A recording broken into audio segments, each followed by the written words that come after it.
As a guy who grew up with the cutting edge gaming technology known as Intellivision and falling in love with the golf game on it, I can't tell you all how excited I am all these years later to introduce you to the world of the game that's coming out in late March, March 24th, right before the Masters, coincidentally, EA Sports PGA Tour, and it is taking the world of immersive gaming golf to a level that it's like a master's level to say the least. So let me introduce you all to one of the designers. Craig Penner joins us from, if you're watching our conversation on our YouTube channel, he's joining us from Augusta National. I think in real life, where are you, Craig? I'm in Austin, Texas, right now, and yeah, super excited to thank you so much for having me on, Bill. Really appreciate it. And yeah, the game has come uh, a little ways since those early memories you have of what a golf game looks like. I don't even know what game was that on the in television that you were playing It's back funny then. you say that because I'm sure this was in the days before licensing got very involved because it was Hmm. just called PGA Tour. And if you've ever looked at the Intellivision character screenshots, and being a designer, I'm sure at some point you've come across them, you know how blocky and rudimentary it was. The other thing is every shot was the same height. It didn't matter because there was no depth, put to anything. So whether it was in baseball, every ball you hit was live. There were no pop-ups. Everything was just, you could play it off the outfield wall and throw the guy out at first. But they were cutting edge. They were so much further ahead of where Atari was at that time. So Hmm. these things come in iterations, but having spent about an hour with your design team in Orlando at the PGA show with kind of a private preview of what this game is going to look like, man, I can't imagine how much further it can go. Can you kind of take us inside the secret sauce of this PGA Tour game from EA Sports? Yeah, it really is a big leap forward for us. You go back in the history of EA Sports golf titles, we have, going way back there to what we were talking about, but then all through the Tiger games, uh, really a lot of advancement we had. The last one we did was Rory, which was 7 or 8 years ago now, Rory McIlroy PGA Tour. So we've been out of the golf game business for a little bit, but really excited to be back, and we're bringing a very strong package into this game with PGA Tour Road to the Masters. And I think that title there is kind of one of the things we're most excited about is bringing you Augusta, bringing you the Masters, and not only that, but all four of the majors is something that when we were doing kind of our initial prep and discovery for what we want to put into this golf game, that was really stood out as the number one thing that golf fans, golf video game fans are looking for in the game is they want to be able to play the biggest events, the ones that not only you like watching the most on TV, but the ones that get the golfers going the most as well as professional golfers. They're year round, they're on the tour and stuff, but it's really is all about those four events and making sure that you're able to feel just like a pro who that's the reason they kind of get out of bed in the morning for that. Well, So, and let's start with the headline here mhm. because being able to tee it up on Augusta in a virtual way is the closest most golfers will come to fulfilling their bucket list dream. And so I have to think, man, that there is a huge, huge responsibility and probably contractual commitment to Augusta. They don't just throw their brand around and let you run away with it any way you see fit. There's got to be a huge commitment to accuracy in depicting the course in every possible nuance. And I remember seeing in some of the screenshots of the game, and I played a few holes as well, um, stories from your team about what it was like to literally map out every Mhm. nuance of Augusta National. Take us into that journey, if you would. Yeah, and so the process that we do at not only Augusta, but for all of our courses, it starts with getting super high accuracy LiDAR scans of the terrain for all these courses. That can be done with a drone, with a helicopter, with an airplane, working with the team, other kind of outside companies who do this kind of things for mining, super high accurate data. So starting with that as kind of a base, and then for every course we go on site to do what we call photogrammetry, getting someone to take reference pictures of uh, the trees, the clubhouse, things like that, using kind of sophisticated techniques, so then we can rebuild everything to the exact colors and textures and thing as it is in real life. And then from there, our talented art team puts it all into game, and then it's with a partnership like Augusta. You mentioned, contractual and stuff. It hasn't really ever felt like that, I would say. They've been such a hands-on and passionate partner. That, I think, is the thing that really comes across in working with them. And it's been really iterative, just going back and forth, and their knowledge of the course and every intimate little detail is really amazing. It's been just a joy to work with them on details such as the getting the right color of the azaleas correct, or making sure that the roll on the fairways and the greens is in the right direction. One of the most validating experiences that we've had so far is we've given them kind of a early access to the game, so they can see it early and give us their feedback. And they decided to give the game to one of their pros and some caddies to play, and they turned off all of the what we call the green grid on there, which kind of shows you where the slopes are. So they didn't see any of the slopes in the game, and then they had their some of their caddies actually read every putt and say, this is going to break, 2 inches right, 2 inches left, and they played an entire 18 holes doing that, and they were really blown away with how accurate that actually was. And they said it's, the closest they've ever seen it. They're really impressed. And that kind of uh, accuracy that we have in there, we actually expect certain pros might pick up the game in order to kind of get an early look at, reading the putts before Augusta. So that was super validating, and a really great moment to kind of hear that feedback and know that we've kind of been on the right track with where we're going in this game. I mean, if you win over the caddies, you basically got it right. These are the guys who know that property probably more thoroughly than anybody on the planet. I'm curious if you get feedback from them in the development process, and they say, "Hey, listen, you got it almost right, but here on 14, you've got this putt going hard left, and actually in real life it goes, gently to the right or so." Do you go back and tweak it in the game?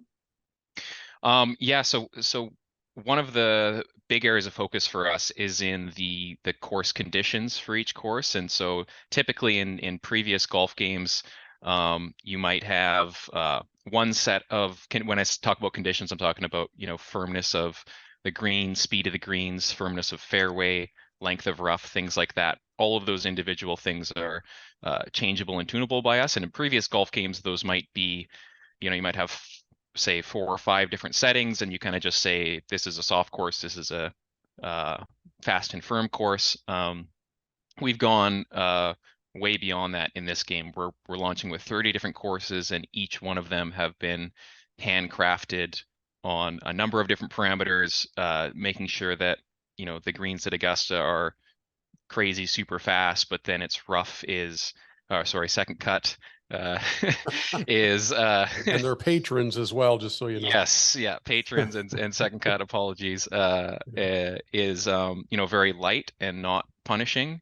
But then if you go to a course like Bay Hill, if you put it into the rough there, then it's that 4-inch Yeah. nasty chip it out kind of thing. And so we go through on a course by course basis and are able to adjust each type of material for that, and have done that not only through looking at video. We'll go through past events, PGA events, or whatever it is, major events that have been there, to kind of validate some of the bounce heights and roll distances, but also talk to a number of the superintendents and ran kind of in-depth interviews with as many of them as we could talk to, going through, how do you expect it to play during this time? What's kind of the intention of each of the materials, how thick the rough is, the length of certain cuts. So getting back to your question about Augusta, we honestly, because of the accuracy of those scans, we never really had the case where it was like, this putt is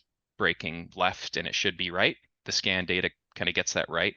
But we could do things like how much overall the green should break, or how quick it is, or I think fairway speeds and roll distances is one that we might be like, hey, this seems a bit too slow here. These are actually a little bit firmer than how you kind of have them right now, and so we'll go through and be like, okay, Augusta's that should get a bit more bounce or a bit less or things like that. So that's kind of the iterative process that we would It's nuts. go through. Are you a golfer, Craig?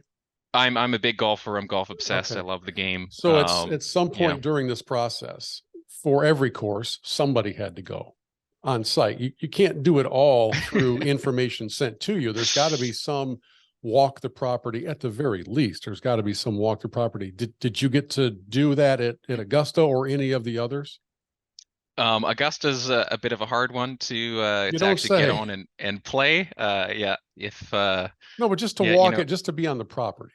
yeah, I was actually able to. I was the one of the very lucky people to be able to go on property. We had a great series of meetings with them for a couple days, and then was able to walk the property, talk with the superintendent, go, through Amen Corner and kind of see it in person. That was, yeah, really bucket list moment for me personally. But yeah, really, it puts into perspective. The thing you always hear is the kind of elevation of the course that you don't get the perspective from until you're there in person, that TV never really does it justice. And that, I was going in expecting that, and yet, yeah, it's exactly what you say. You still don't expect it as much of it is, even just certain features and swells.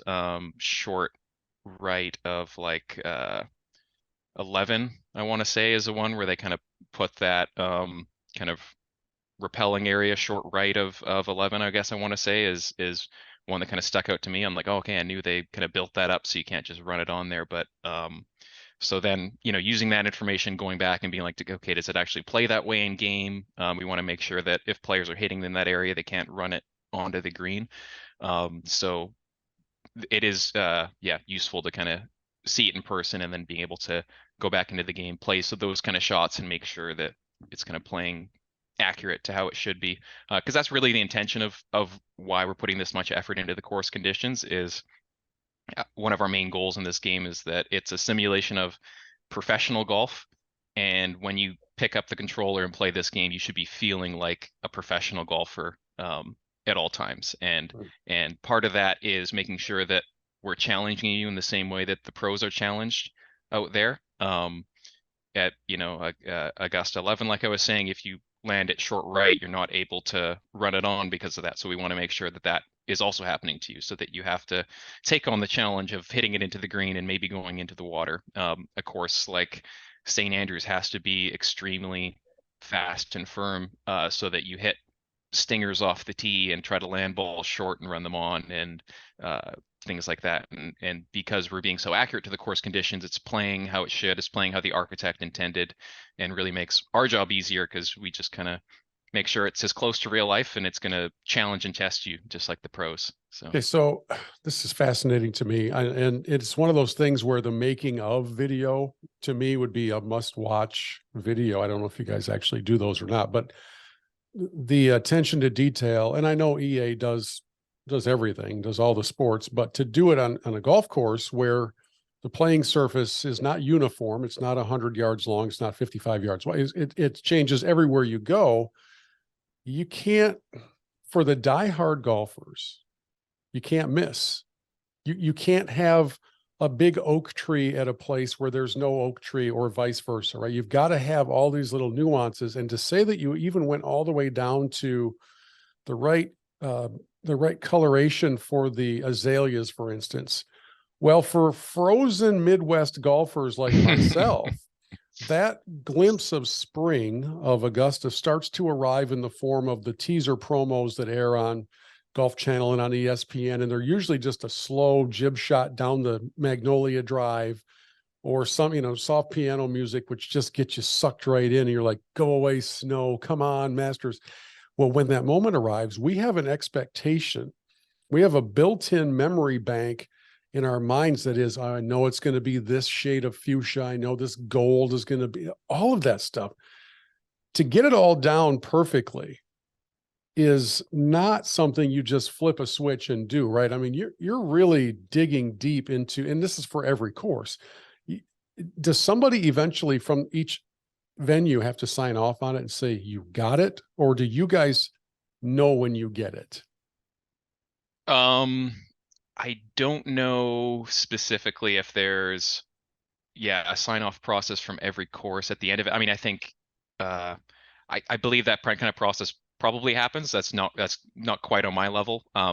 I would say that it definitely starts with us knowing if we got it, and we're not gonna show something to our partners and we know that they're going to be seeing it, at some point at worst, right? And know that it's a good representation of those, if it's a good representation of that course or not. It's not just Augusta is able to go visit, Kiowa and Sawgrass and a number of these other places, and we want to make sure that they're represented, all their courses are represented visually and also physics wise, as good as possible. We take huge pride in this game, and it's been like our baby. I mentioned this isn't just something we've been working on for a year. It's been 4 plus. I'm not exactly sure how many years in development. It's been 7, 8 years since Rory came out. So this has been our little baby. We're excited and nervous to kind of have it, see it released to the world and get everyone's feedback and stuff. Uh, but yeah, super excited to kind of get everyone's feedback on it and stuff. So Well, if I remember the 15 minutes of gameplay that I did in Orlando, part of that feedback body will consist of players who are depicted in the game. And mhm. of course, EA Sports is known for the realistic depiction of the athletes that are in all the games and their power rankings and all these different things. And I can only imagine how often a football player will come and say, you got me all wrong. I'm much faster. I'm much more agile. I'm much better. Mhm. You're going to hear that from golfers as well, right? I don't look like that, or I don't swing like that, or why'd you put a hitch in my swing? Or I'm longer than that, or I'm a better putter than that. How do you go about? So we understand the property aspect of it all and the venues, and they are spectacular. No video game has ever Mhm. offered the menu of venues. Not, hey, finally found a rhyme for venue It that, rhymes. that you Yeah. guys offer in PGA Tour. But how about the player aspect? How do you go about that and getting them to say, I'm in? Yeah, the player, yeah, we're got a pretty exciting list of players as well, from some of the best on the PGA Tour, for Scotty Scheffler and Jordan Spieth, Xander Schauffele, just to mention a few, Hideki Matsuyama. And also on the LPGA Tour, we've got, Nelly Korda, Lexi Thompson, Danielle Kang. Really excited to be able to represent them as well in the game. So yeah, it started off with going and getting scans of all of their facial features and like some of their stances on how they're putting and swing animations and things like that, making sure that visually, we're representing them well. All of their outfits are kind of what you're used to wearing them, with the correct branding and all of that stuff. So that's a big process to make sure those are all approved correctly and represented. But then the fun part is kind of looking, at least for me, I'm more in this area of gameplay, is how do we make sure we're representing their attributes of how far they hit it, and certain shots that they may hit and things like that. And so we can use, we have a great partnership with ShotLink and TrackMan, are two companies that we've partnered with to get data into our game in multiple different areas. And one of the areas, I think more ShotLink specifically for this, is using some of their stats on driving distance or approach accuracy or things like that, and mapping those into attributes in the game, to represent them more accurately. And also we've added in uh, additional kind of preferences or characteristics around the golfers on how aggressive or conservative they are, so that when you're playing, if you're ever playing against them in the game and they're a computer AI controlled character, uh, someone who's more aggressive and going for more pins is going to be doing that, and someone who sits back and maybe isn't going for all those par fives and twos is going to play it a little bit less aggressive, or even going after certain pins or not. And also a shot shape preference is also another thing that we have too. So someone who's likes hitting more of the draw shape or the fade shape, that's also going to be something that we have in there. So it should feel uh, pretty close to real life when you're playing with these golfers or against those golfers and stuff. So I yeah. can't imagine any player saying no to the invitation, but did anybody turn you down and just say, I don't really want to be a part of this? Um, I can't speak to any, I'm sure there were conversations with, lots of people, and I don't really know how all of those went and stuff. I'd be surprised if anyone would turn us down in principle. I think it's, everyone wants to be in the game and Yeah. and all that stuff. But yeah, I can't really imagine So that. So from a yeah. consumer standpoint, are more people playing the games in general using professionals or creating their own character with an unrealistic set of skills that we wish we had in real life? Yeah, no, that's a really good question. I think it's something that maybe you don't realize, or even uh, people who play the game don't realize, or whatever as well too. But looking back on previous games and the data, um, in general, players really prefer to play with a created golfer and play through the PGA Tour with that created golfer rather than playing with a licensed golfer. I think it's always fun to have them, and it adds a lot. It would feel weird and something missing if we didn't have those licensed golfers. But at the end of the day, one of the most compelling experiences is being able to create your own golfer, and we have options in this game too on how you want to start your career. You can either start in amateur events. We have like the USAM and the British Amateur, Augusta Women's Amateur, that you're able to go into these events, start off your career that way. You could start directly into the Corn Ferry Tour and kind of qualify your way up, or if you just want to be all about that PGA Tour experience, you can jump right into it from there as well. But as far as how once you get into it, we're calling it kind of your career, your way. We've built this in the video game world, we call it RPG, or role-playing game kind of experience around this. You have attributes in power, accuracy, control, recovery in different areas of your game. If it's driving or approach, short game, and putting, and you can kind of build your golfer exactly how you kind of want your play style, or where if you want to be a bomb and gouger, let's just put all of my kind of skill points as I'm leveling up into power and putting and just try to get away with that. Or if I want to be more of a precision golfer or an up and down wizard, I can kind of go in that direction too. So it's something that I think players crave for, on kind of feeling and really putting yourself in the shoes of that golfer and going through the entire PGA Tour season, including the majors. If you have to qualify for them, just like if you're not just going to get in. If you're a brand new player who hasn't played on the PGA Tour, you got to qualify through the same kind of criteria that they have in real life. And so yeah, it's a really fun experience, and we find that is really where players spend the bulk of their time, is with that created golfer and in career mode. It's for a guy who's been in games for multiple decades. Of course, it's all mind blowing for a younger player today who's only known the world of interactive play, where you get the game and you can play against your buddy who's 5 states away. It's just how they've grown up. But at the same time, it's still pretty mind blowing to think about the connectivity part of all of this, where I now have the cutting edge gaming system, the platform, whatever it happens to be. And as long as somebody else that I know, or a league that I join, or some sort of a competitive world that I join, as long as we're all connected, we're playing against each other all the time. We're wearing a headset just like you have on now. We're talking trash and we're having a blast with it. I don't want to shock you or anything, Craig, but Intellivision did not have that capability. I don't know if you knew that or not. Yeah. How about that aspect of it all, where now it's community building amongst Yeah. maybe it's not the shoot 'em up games. Now it's actually a different crowd that just loves golf and loves great venues.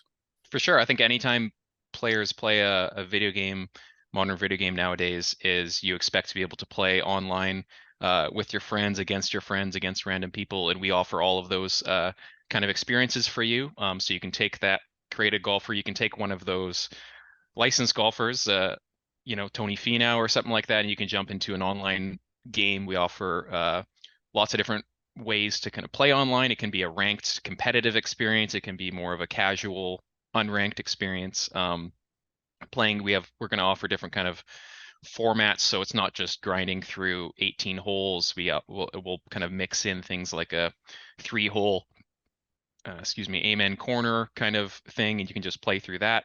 And then also, if you just want to play with a couple buddies and just have it be just you guys, you can join a private match and just create your kind of own settings or environment for however you want to play, and just kind of jam out together, no matter kind of where you are in the world, right? And on top of that, I mean, I think that one of the really cool games or cool aspects of golf is that it does pair really well for that kind of local multiplayer, what we call couch co-op experience that not a lot of games do anymore.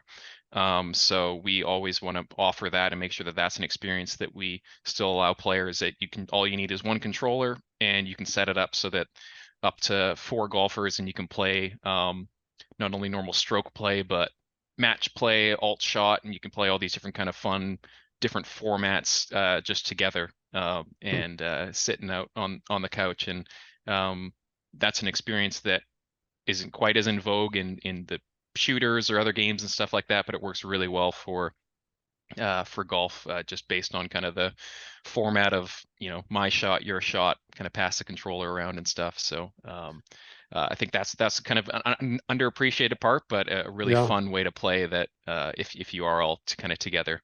So you and I are talking in the early part of February. The game comes out March 24th. Is it completely done, or are there still tweaks being made? The game is never completely done. I think that's kind of the aspect of modern games. It's not like it was before, where you have a cartridge or have a disc and you print it on there, and that's kind of it. You're on to the next one. The way that digital distribution works now is that we are constantly patching, updating, and improving the game. Sorry to interrupt you. So if let's say if Lexi Thompson changes major sponsors on her visor, are you like 3 weeks later making an update to the game that when the game is updated in a software update, she has the right thing on there? Is it that precise? I specifically about sponsors on outfits, I don't know how long we'll do that for. Just that specifically, I'm not sure, but I think an area that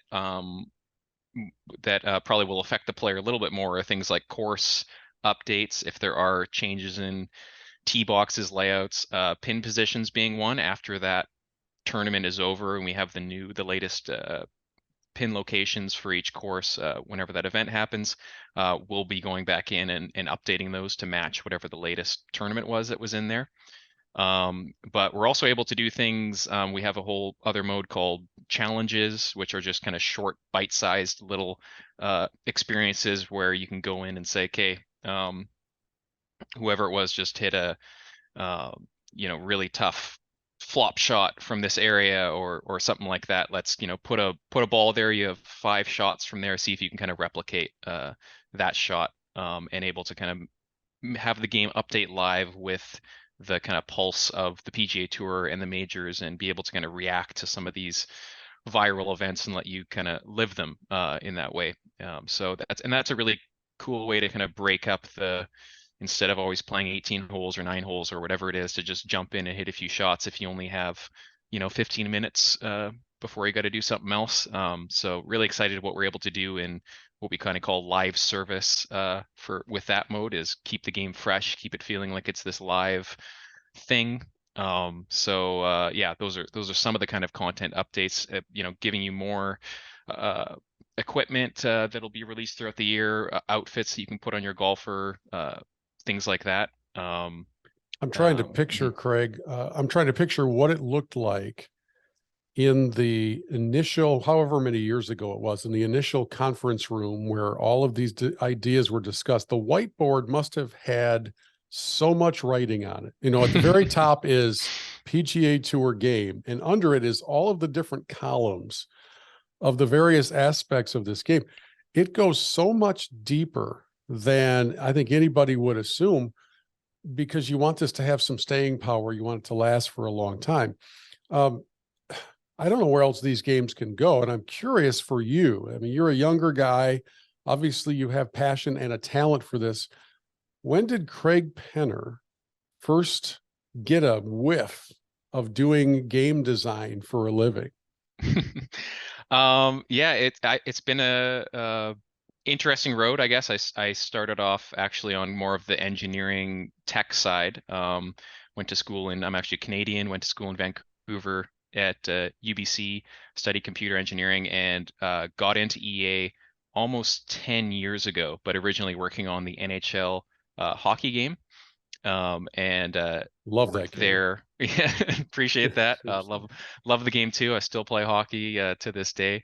And got my start there, and then I think just slowly kind of understood that I had this passion for game design as well, and have kind of moved myself bit by bit more towards that area. And then a really big point was kind of when I heard that this game was being developed internally. I actually didn't even it wasn't even a interview or whatever. I first just heard about them and heard about some people who were working on this game, and I emailed them, hey, heard you guys are working on the golf game. This is what I think you guys need to change or make sure that is in this next game. And it was certain things about, shot shaping or whatever it was, and said, here's my, 5 ideas. And we kind of had a little back and forth. And then after talking a bit, one of the guys, I think Ben Ramsauer, emailed me and said, hey, do you want to come work here? It seems like you like golf a lot. And Wait, that never happens. You never get to just send a letter to the editor and get hired as a sports columnist the next week. That's pretty cool. Yeah, it was so definitely, the dream situation, and ended up here. Been working on the game for almost 2 years now, able to do a lot of cool stuff. And it's been, just an awesome experience, and definitely living my dream job right now for sure. So good. So when it's all said and done, when this thing comes out on the 24th, there are multiple gaming platforms, and there seems to be new ones that are popping up every so often. Is this a game that's designed for everything out there, or is it just for a couple specific platform systems?